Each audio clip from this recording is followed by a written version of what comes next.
All right, it's another week, and guess what? Time for coffee break with me, Harold. Now, on this week's episode, you're definitely going to enjoy it. This man is someone that we love to jam to. Okay, so he came out of nowhere and literally, took over the airwaves, the nightclubs, the parties, and all that.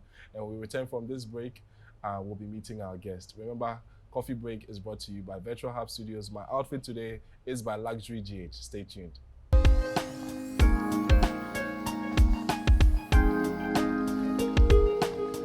It's Coffee Break with Harold.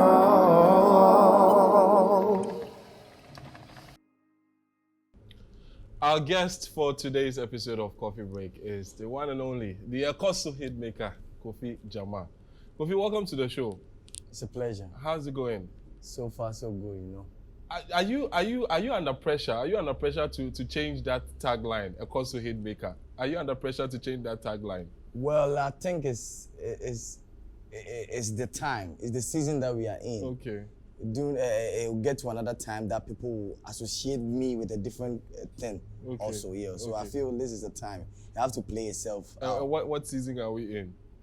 Yeah, that's the I think the whole drill, the whole new America thing, Yeah. So How did the Kuberika thing come about? Because for me, it came to me as a surprise. It was something that was completely new to me, right? And I'm sure a lot of people out there, it was something they'd never seen or heard about before. How did it come about? Well, it was a spontaneous thing, It didn't come about as something pre-planned or programmed, It's a spontaneous effort. It came out like people from the movie industry in Kumasi contributed a lot. And the gangs out there in Kumasi, the Akata lifestyle, the Akata boys back in Kumasi also contributed, and also the musicians also. So it sprang out from, the whole thing started from the Akata boys, like dressing up in front of cameras, posing, talking, stuff, whatever they want to talk about. And that was like, it seemed funny, and it went viral from time to time, We were all seeing that stuff. So I think from there, that it generated from that side into the whole America. Were you part of that gang? No, I wasn't part though. But as I say, it was all a collaborative effort. And as those gangs started with their own own vibe, we the musicians had to add a voice to it. So that's when the musicians also joined the campaign. That's from Bra Bank, Amani Sosa, and the ACCRA boys. They started with the drill themed song, termed Kumerica and the ACCRA. So that's how it came about. So I also had to add my voice at a certain point. So all that while when this movement was going on, were you doing music? Yeah, I was doing music heavily. I was in Accra here. I was on my record label, God One Records. And I was in Accra here pursuing the music big time. But you were not heard of? I was really heard of, but I think I was climbing up. Okay. Because I was still coming up. What are some of the songs you had done at the time? I did Cheer Me with Sefa. Okay. I did Day Up with Stoneboy. Okay. Yeah, people love that song. Which year was this? I think that was last 2 years. Okay, 2019. Yeah. Wow. Yeah, I did Aswadin with Medical. All that time? Yeah, I did Aswadin with Medical. I did In the City with Calligraph Jones and Ice Prince. Yeah. But Akoso is really what brought you out. Yeah, brought me out. Yeah. Would you say you have come to the point where you are, when we talk about artists, like top 5 artists in Ghana right now, would you say you are part of it? Top 5? Well, if I'm making a list, I'll add myself. You add yourself. Why do you say so? Because now, okay, those, I don't know how to put it though, but I believe in myself to that extent. And also, I wouldn't remove myself from the top 5 list, Being fair to myself, I wouldn't remove myself from of that list. Because I'll count that list in the term that we are in right now. Yeah, the generation. Yeah, the generation that we are in right now. So I want to count myself out. Yeah. You got nominated 7 times for this year's VGMA and won none. How did that feel? Well, prior to that, it was a great achievement for me just winning the 7 nominations. Prior to that, so when I heard that I got the 7 nominations, it was really like, I don't know how to put it, but I was really satisfied from the look of things.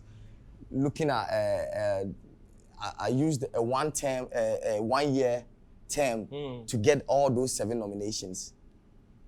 I just got onto my record label that previous year. And looking at where I came from, a young kid from Bantama, and around that time, like Kumasi musicians, like it takes grace for you to be discovered here in Accra. Yeah. And all of a sudden, I have 7 nominations, and me being, I think the highest nominated artist. I think the 3rd highest nominated artist on there. So it was a great achievement for me.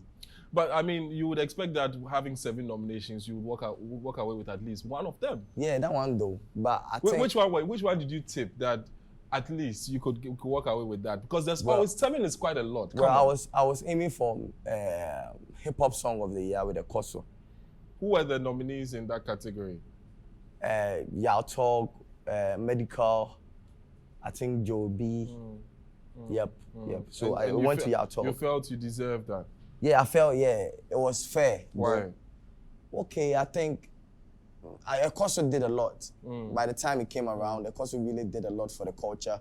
Like, it really paved the way for the drill to really cross borders also. Like, it added a huge voice to the whole drill genre. So I think it deserved a chance. It was really the song of that year, that December coming. So, yeah. You know, we're in an era where things come and go very, very fast. How long do you think this whole Comerica vibe and movement is going to stay?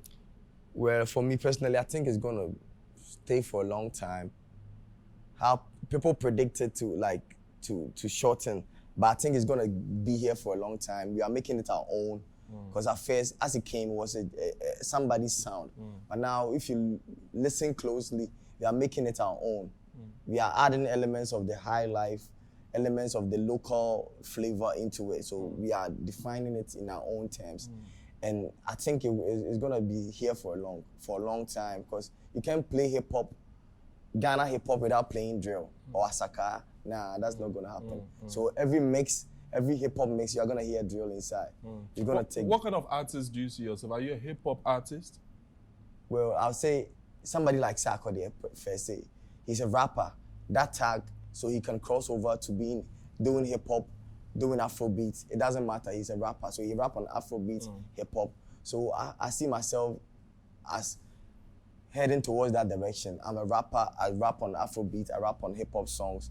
I can rap on R&B song, and I'm also a singer, and I can sing on other genres. So I'm a rapper / singer. I do Afrobeat, hip hop, high life, hip life, any kind of genre. Yeah. Well, guys, we're hanging out with Kofi JAMAR right here on Coffee Break. When we return, we'll hear more. It's Coffee Break with Harold.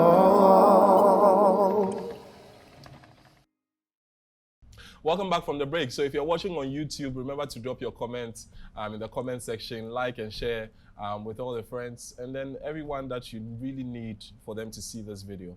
Kofi, so tell me, you are somebody who seems to have, I mean, for me, I see you as a very mysterious person, okay? You try to keep a very low profile, but, you know, the work speaks for itself. You're always churning out, you know, very good music. I mean, the ones that I've heard so far are very great. Is it a deliberate attempt, or that's really who you are? Yeah, I think it adds up to the whole JAMAR. I'm a bit mysterious. I love how you put it right there. And it's not deliberate. I think it forms part of my artistry, but I haven't planned to do something like that. So that's it. How was growing up for you? It was cool. The last born, I had both parents around, so my childhood was quite a good one. My parents really loved music, you know, and I sort of developed that passion from a young age. Growing up in Bantama is really vibely, you know. It's where everybody is, every house, you can go to every house to eat. You are brothers with every person, you know, on the streets, out here, out there. So Bantama is a vibely place. It's not sort of restricted. Everybody knows everybody. Fresh that from nature, God. Yeah. And when you come to Kumasi, Bantama is like a sort of a hub for entertainment. And I really also got inspired, like much more inspiration from that time.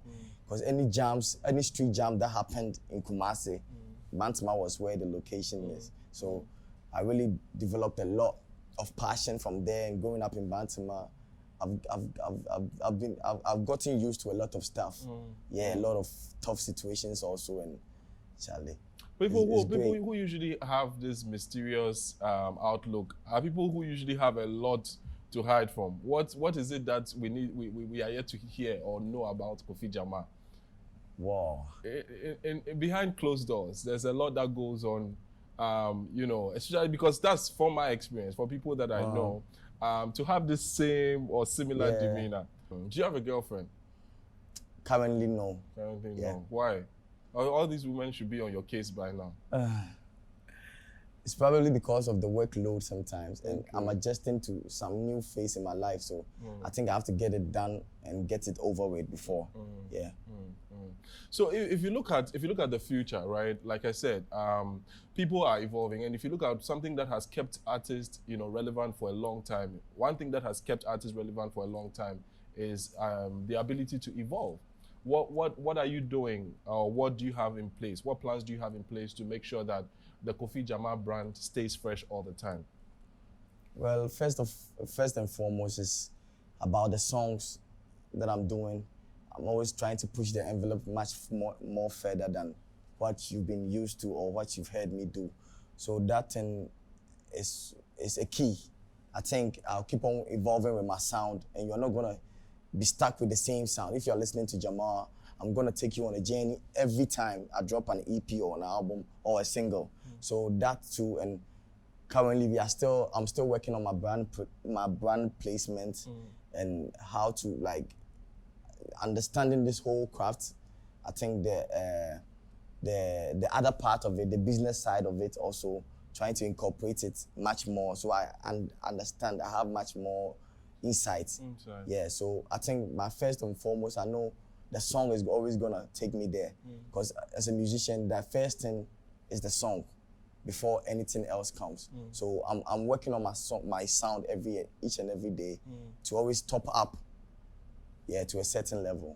A lot of your colleagues down here have expressed disappointment in the level of support they get from Ghanaians. What is the situation for you? Do you feel the love? Yeah, I feel the love. I feel the love intensely. I really feel it, and I feel I'm still like on the mission for total domination. You know, like I want my songs to really stick in here. And I'm still in the process.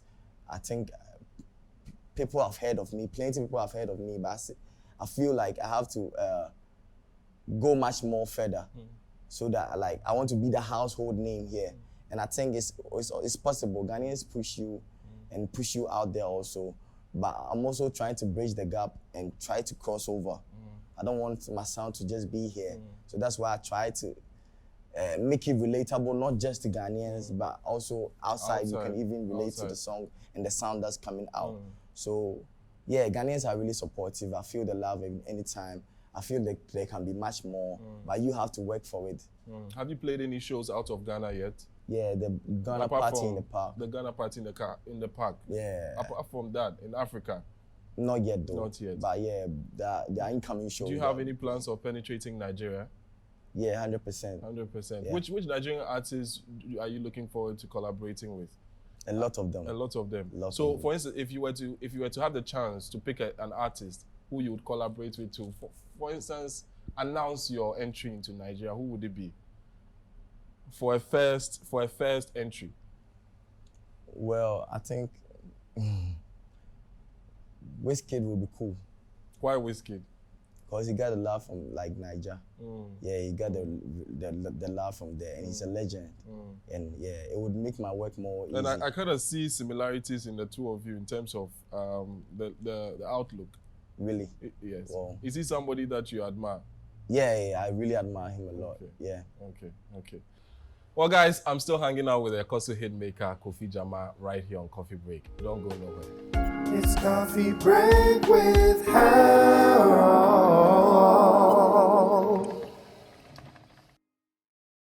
Welcome back from the break. All right, so my guest is still KOFI JAMAR, and we are having quite an interesting conversation right here on Coffee Break. Remember to drop your comments in the comment section and to like and share this video.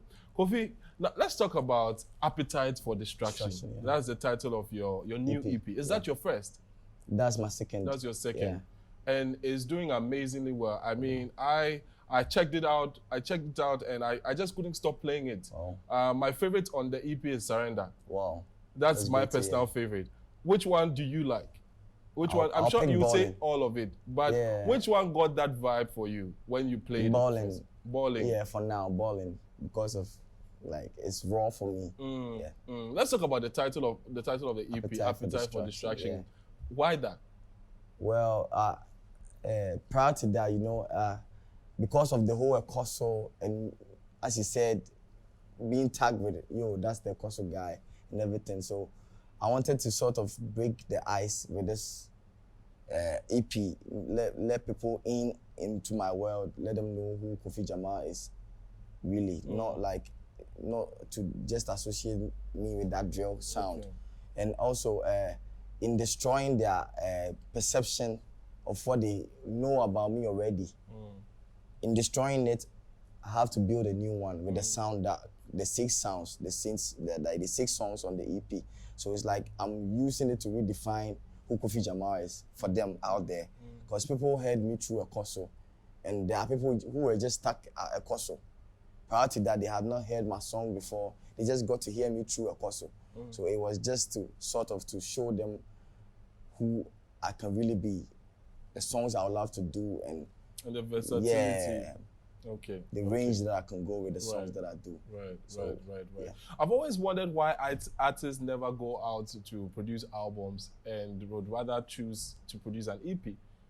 Well, for me personally, I feel like album, the work that it takes to get on an album, and for me personally, I would feel my album have to go to a certain way. Like, I don't know how to, the arrangements, they have to follow a concept. Yes. For me personally. But isn't the same amount of effort that goes into also putting up an EP? I think EP is mini. Okay. An EP can come with selection of songs that you love people to hear. But album, I think you have to start creating from track 1, track 2, track 3. You have to follow like an order in a way. So I think it takes much more time in doing an album. I don't know, maybe it's because of me, where I come from the hip-hop fraternity. So I try to do my albums in some certain kind of way. So yeah. Who are some of the artists you have on the album? For those who haven't listened yet. For my album, the incoming album. EP, the EP is Tenny. Tenny. Already on, and Fameye, Tulinke, Kwame MP. How did the collaboration with Tenny come about? Shout out to Jason, that's Tenny's producer. Okay. I did the record and I sent it to him, and it's like affiliated to my label, Jason. So I sent it to him. That's God One? Yeah, God One Records. So I sent it to him, and Tenny happens to be around. He heard it, and she really loved that song. So that's how it happened. And so how is it doing on the streaming platforms? So far, so good. You know, it's really, people are really loving it. Which one is the most listened to? I think it's that one and Miyeji, I think. Yeah, and What I Mean. So Surrender, What I Mean, and Miyeji. I see. KOFI, what's that one thing that breaks you down? So in your journey so far, you've been around, but I mean, coming onto the mainstream, it hasn't been too long, but it's been a lot of work. It's like a lot of work in a very short time. What is that one thing that breaks your heart about the Ghana music industry? It's like a lot, you know, like not having that much appeal, like from investors. I think now it's becoming better, but yeah, it could have been much more better than this. That one today, and our system, we have no tracking system, no like tracking system for the songs being played, how the sales your music is making and all those stuff. On the ground, there's no such thing as that, so it becomes extra hard in tracking and seeing how your songs are faring and stuff like that also. And Yeah, and it's kind of hard coming up as an underground artist, you know. It's hard, it's quite hard.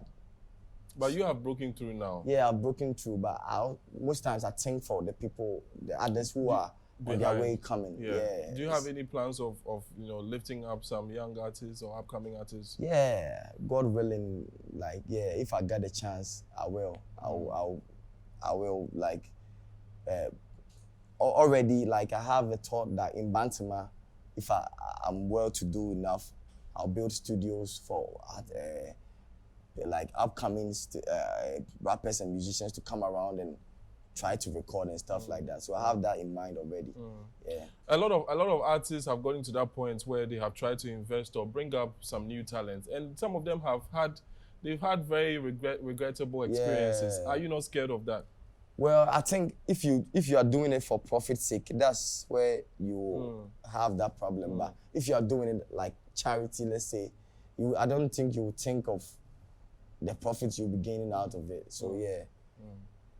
KOFI, thank you so much for coming. It's been great talking to you. Appreciate All too soon, we've come to the end of today's episode. It's been a great episode indeed. I hope you had so much fun just like I did. Remember, Coffee Break is brought to you by Virtual Hub Studios. My outfit today is by Luxury GH. You can follow them on Instagram, luxury_GH, or locate them on the Baoleshu Road in East Legon.